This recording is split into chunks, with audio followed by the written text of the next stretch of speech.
Hey you! Yeah you! Are you looking to get better at Bed Wars and get those cash money wins? Yeah! Do you spend hours aimlessly losing, not knowing what you're doing wrong? Yeah! Here I am, baby. I'm about to change your goddamn lives and show you how to play Bed Wars. Yeah! I'm going to try to be as educational as possible in this video and not emphasis on me being a goddamn idiot, but making a very helpful tutorial for you. Here we go! In this video, I'm going to go over game sense, bed defenses, mechanical skills in PvP, clutching, and tips and advice for decision making. These are all things you will know after this video, and I highly recommend you sticking around for the whole video to learn as much as possible. Game sense. Bed Wars is a game that is not based on PvP. You do not have to be great at PvP to win the game, and this is one of the aspects of the game that I like. Playing a lot of Bed Wars helps your game sense with knowledge of the map and where and what you should be doing at all times. You need to be versatile when playing Bed Wars. Always have more than enough blocks in a Bed Wars game because it can help you clutch in certain situations. When you first join a Bed Wars game, the first two things you want to do are bridge to the base closest to you and break their beds so they are eliminated, so they are not a threat to you winning the game, and have either you or one of your teammates do the bed defense. It is good to keep an eye out for where all the enemies are at all times, and to keep an eye out for the chat and what it says. When you see a person running towards your base, and you have time to jump into the void and respawn and attack them after ender chesting all your stuff, do it, because it is totally worth it, and this is where the mining fatigue trap comes in handy. It slows down the opponent's mining speed so you can reach the enemy and kill them before they break the bed. Another thing to do when getting better with game sense is setting up your quick buy shop when clicking on the NPC. This quick buy can be extremely useful. When playing any other game mode than solos, it is important to know how to split the iron and gold generator. You do this by shifting at the part of the generator where the lip is. This can help you and your teammates severely when you need iron and gold. Sadly, you cannot do this for the diamond and emerald generators, where, if that was a thing, it would need to be nerfed. Never stay at your base the whole time. It will leave you at a huge disadvantage. Always leave your base to get diamonds and emeralds for upgrades and to get other people's beds.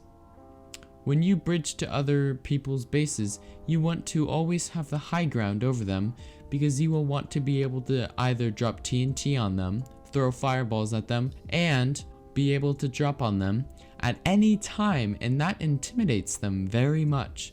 The last thing for game sense is knowing everything in the shop that you could buy, including the diamond upgrade NPC. This helps you know when and what you should buy in the Bed Wars situations you are in. Always use golden apples, fireballs, and tools when you have the resources for it, and buy iron armor as soon as possible. It helps so much. Always prioritize sharpness, protection, and mining fatigue traps in Bed Wars for diamond upgrades. You want to try to get your enemies into the void as much as possible when fighting them, since that is one of the easiest ways to kill them, and never position yourself in a spot where you can be easily hit into the void. Bed defenses. For all the different modes of Bed Wars, there are different kinds of bed defenses you can use. In 4s and 3s, it's better to have a bigger bed defense containing endstone, wood, glass, clay, and even wool. An example of this is the endstone butterfly. It is good to have blocks in the bed defense that require tools to break.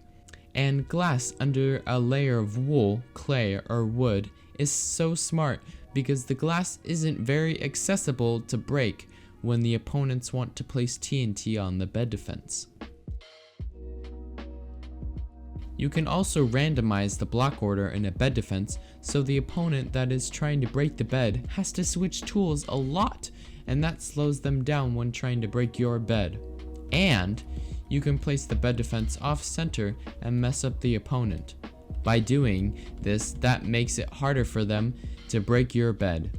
Another thing for 3s and 4s bed defenses are, if you get the first 8 emeralds of the game, or you get 8 emeralds semi-early in the game, it is worth it to buy obsidian and place it on the bed since it won't blow up from TNT.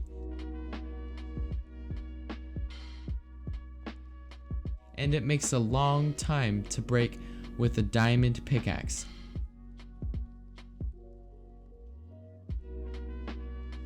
In doubles and solos, the main goal isn't really to build a huge stacked bed defense like you do in 3s or 4s.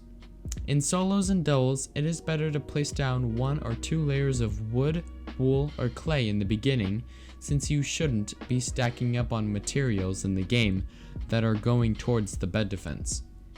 It is better to be out and about in solos and doubles, and have a bed defense consisting of wool and wood is fine enough with a trap. And the best trap to buy for these Bed Wars games modes are mining fatigue when you still have your bed. You can choose other traps when you don't have your bed, like an alarm trap, but always get mining fatigue when you have a bed. It helps severely. And in doubles and solos, obsidian can be annoying, but it is more worth it to save those emeralds and buy something else like an ender pearl and invis potion. Mechanical skills in PvP. Bed Wars is a game where it helps to have good aim when PvPing. Lowering your FOV to 65 to 75 can help massively in practicing your aim. The key to getting good is just mostly playing and figuring out what PvP style works for you. There are many types of clicking methods, and these are all the ones that are recommended for Bed Wars. Jitter clicking, butterfly clicking, and normal clicking. Any of these clicking methods are great, and it's up to your preference and what works for you when choosing what clicking method you use. Enable toggle sprint on hypixel in whatever client you use for it or regular Minecraft. Toggle sprint makes it so that when you press W once, you are in the sprinting mode. This helps severely in PvP and helps to deal more knockback to players, since you are always sprinting. Another thing that even helps more in PvP is sprint resetting. This can be referred to as W tapping, S tapping, and block hitting. You want to at least include one of these PvP styles in your own PvP style because it helps massively and you should always do it. This is a way to start a combo on somebody and deal even more knockback to players, because in Bed Wars, knockback is a huge thing since everyone is always on a bridge or an island and they can always be knocked off. After this, you should be practicing strafing. Strafing is where you press A and D when PvPing, and it basically makes it harder for the opponent to hit you, so it is easier for you to combo people since you are moving around so much. The last PvP tactic in this video is where you place blocks in front of other people to stop their momentum, so it is very easy for you to start a combo on them since you have more reach when sprinting. Since there are no rods and eggs or snowballs in Bed Wars, block placing is very highly used. Using hotkeys for your blocks makes it much easier to do block placements, and you should always use hotkeys in PvP. Last but not least, the bridging methods. Most Bed Wars players use ninja bridging, aka speed bridging, but some players use schneller bridging, or either god bridging, moonwalking, or breezely bridging. If you slow bridge, you should spend the time on learning how to ninja bridge because it is very efficient and is just a pattern of shifting and unshifting when placing blocks.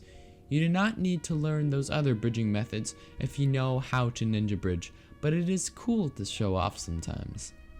Tips and advice for decision making.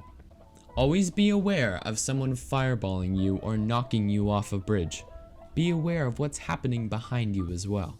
When someone is rushing you and they have TNT, make sure to have the mining fatigue trap in place because they may not be able to break the bed after the TNT blows up because it takes so long to break the bed with mining fatigue. If the mining fatigue doesn't stop the enemy with TNT from breaking the bed, try placing water at the spot of the TNT so it doesn't blow up.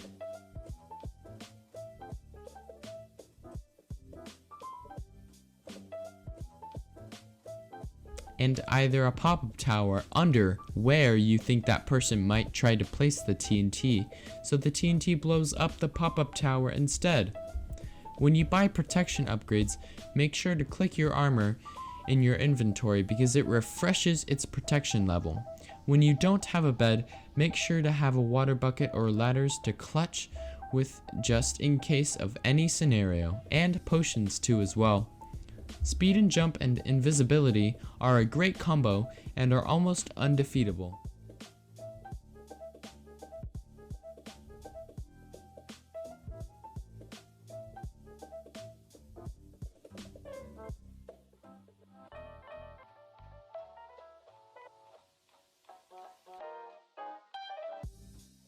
Fireballs and TNT can be used as a projectile to hop over someone in a sticky situation.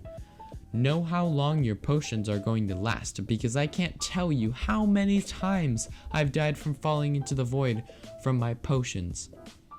Last but not least, always be aware of the enemies that rush you very quickly. I hope you enjoyed this Bed Wars tutorial video. It took me an absurd amount of time to record all the clips and writing the whole entire script for this video. And if you are still here and not subscribed, it would make my day if you wanted to, and it's free. Peace out, gamers. I hope these tips help you win these Bed Wars games in the future.